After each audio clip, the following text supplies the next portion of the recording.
Hello friends, welcome to Defence Matrix.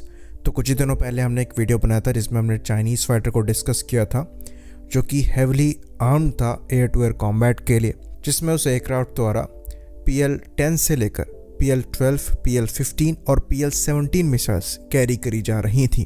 तो हमने discuss किया था कि कैसे इंडियन एयरफोर्स इन मिसाइल्स को काउंटर करने के लिए वेपन्स डेवलप कर रही हैं, जैसे कि PL-10 के अगेंस्ट में जो ASRAAM है या फिर फ्यूचर में NGCCM जो है ये काउंटर होने वाली है। PL-12 मिसाइल के कंपैरिजन में अस्त्र मार्क 1 एक सुपीरियर मिसाइल है, वहीं पर PL-15 के कंपैरिजन में जो अस्त्र मार्क 2 मिसाइल है ये ज़्यादा कैपेबल होने वाली है। वहाँ पर हमने ये भी डिस्कस किया था कि जो PL-17 मिसाइल है इसका ऑल्टरनेटिव फ़िलहाल के लिए इंडिया के पास नहीं है। PL-17 मिसाइल एक अवैक्स किलर मिसाइल है जो कि मैक्सिमम 400 किलोमीटर की रेंज में टारगेट को हिट करने में सक्षम है। तो ये मिसाइल बहुत ज़्यादा मनूवरेबल नहीं है, हैवी है, ज़्यादा प्रोपेलेंट कैरी करती है, मैक्सिमम रेंज को अचीव करने के लिए हाई स्पीड में ट्रैवल कर सकती है और बड़े कम मनूवरेबल टारगेट्स को हिट करने में सक्षम है, चाहे ये एवैक्स हो चाहे ये टैंकर्स हो, जो कि मॉडर्न एयर कॉम्बैट में काफ़ी इंपॉर्टेंट रोल प्ले करते हैं। तो हमने ये डिस्कस किया कि कैसे हमारे पास इसका ऑल्टरनेटिव नहीं है। अगर हम बात यहाँ पर मीटियोर की भी करेंगे जिसकी रेंज 200 किलोमीटर के अप्रॉक्सीमेटली बताई जाती है, जो कि ऐसे कम मनोरेबल टारगेट को हो सकता है ज़्यादा रेंज में हिट करने में सक्षम हो, तो मैक्सिमम 250 किलोमीटर की वो रेंज पर टारगेट हिट कर पाएगी। पर 400 किलोमीटर की रेंज में टारगेट हिट करने वाली कोई भी मिसाइल हमारे पास नहीं है। जो हम खुद SFDR या फिर अस्त्र मार्क 3 मिसाइल बनाएंगे वहाँ पर भी मैक्सिमम 300 किलोमीटर की रेंज में हम टारगेट को हिट करने में सक्षम होंगे, वो भी एवैक जैसे स्लो मूविंग टारगेट्स को।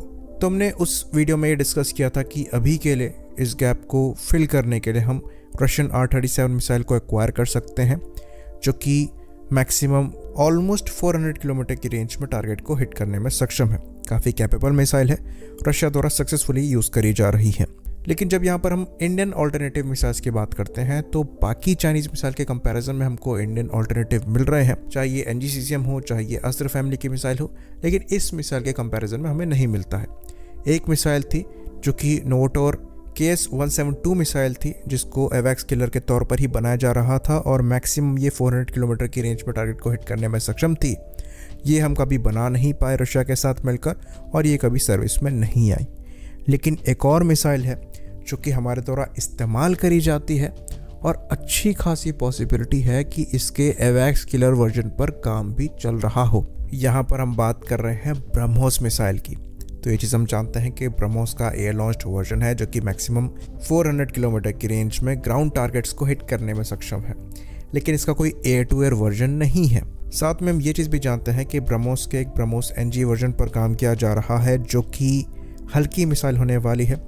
करीबन 1.3 टन का इसका वज़न होगा, मैक्सिमम रेंज 300 किलोमीटर की होगी और ऑलमोस्ट जितने करंट ब्रह्मोस के फीचर्स हैं उनके साथ आएगी।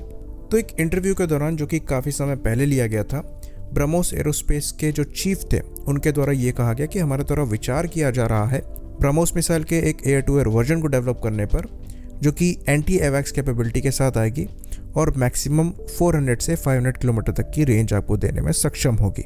तो ये एवैक्स के साथ साथ रिफिलिंग एयरक्राफ्ट और ट्रांसपोर्ट एयरक्राफ्ट को भी हिट करने में सक्षम रहेगी।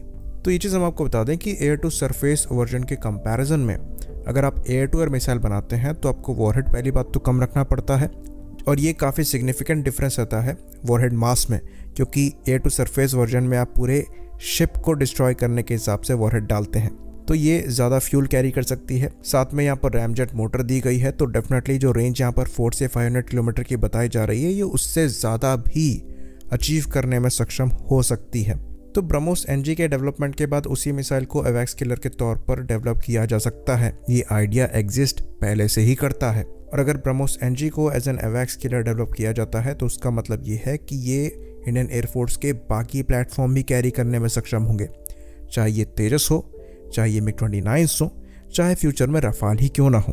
तो हमारा ये मानना है कि इस चीज़ को प्रायोरिटी पर ब्रह्मोस NG के पैरेलल में ही डेवलप करना चाहिए, क्योंकि इस मिसाइल का जो एक्सपोर्ट मार्केट है वो भी डिसेंट रहेगा। फ्यूचर में ये बड़े support aircraft air to air combat के लिए काफ़ी ज़्यादा सिग्निफिकेंट होने वाले हैं, तो इनको टारगेट करना बहुत ज़्यादा ज़रूरी रहेगा। इसलिए एवैक्स किलर मिसाइल्स का बनना बहुत ज़रूरी है, खासकर जब हमारे एनिमीज़ के पास ये कैपेबिलिटी पहले से ही मौजूद है। आई होप इन्फॉर्मेशन यहाँ पर क्लियर रही हो। इसी बात पर इस वीडियो को हम ख़त्म करेंगे। लाइक करिए, सब्सक्राइब करिए। जय हिंद।